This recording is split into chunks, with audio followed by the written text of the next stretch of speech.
Hello everyone!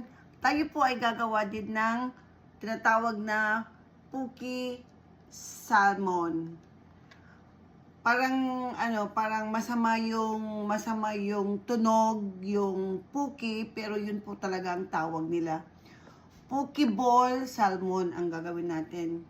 So, ilalagay natin lahat ng ating Ricardo dito, kaya inuna ko na ang salmon. Ito po ay raw, hilaw po ito, pero na-marinate ko siya ng 3 days sa salt, vinegar, at saka sugar. Sa nilagay ko sa fridge ng 3 araw. Okay? 3 days. So, ngayon ay aking in-slice na cubes. So, ngayon ay ating pong mag-slice ng mga ibang ilalagay natin. So, ang ating i-prepare ngayon ay yung mga natin, vegetables natin. Ayan. So, cucumber po ang ating ilalagay. Cucumber, carrot, tsaka mayroon green onions, tsaka maglalagay tayo ng ating lettuce or romaine. So, ang gagawin natin dito sa ating cucumber, balatan lang natin ng konti. Huwag mating balatan na talagang balat na balat siya. Yung parang ganyan siya, oh. Ayan. So, slices natin. Parang cubes din siya. Cut into cubes din siya. Parang slice ng salmon. So, ganyan ang ating pag-slice. Okay.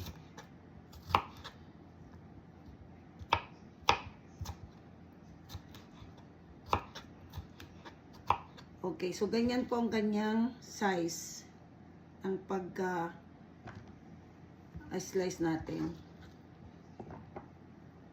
Mag-slice tayo ng ating carrots. Ayan, carrots naman po ang ating i-slice. Ayan.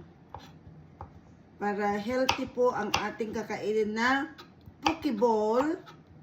Parang ang pangit tignan, parang ang pangit pakinggan yung Poke. Poke Ball Salmon. Ayan. Kasi dito sa Canada, napakasikat yung mga ganitong kinakain. Yung hilaw na salmon. Salmon. Ang pronunciation kasi ng pag-pronounce ng salmon dito ay salmon.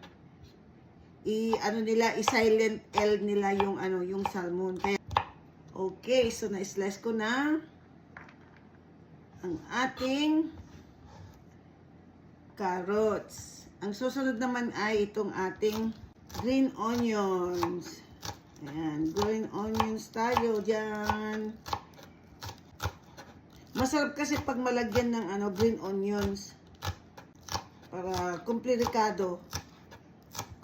ricado. Ayan. Ngayon, mag-slice tayo ng ating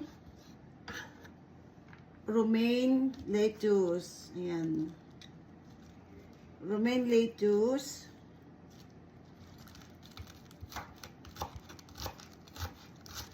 Slice ng medyo manipis.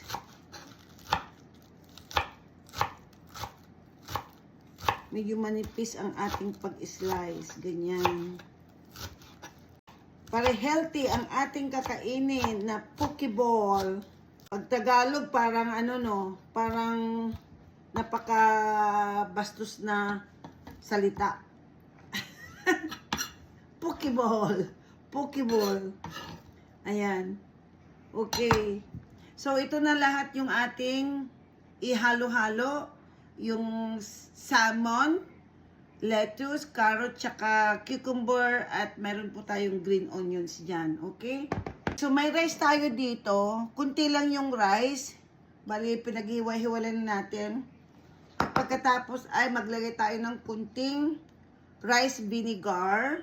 Ayan, rice vinegar. Kunti lang. At meron po tayong rice seasoning dito. Ayan. Maglagay tayo ng rice seasoning. Ayan. At pagkatapos pa ay ating pong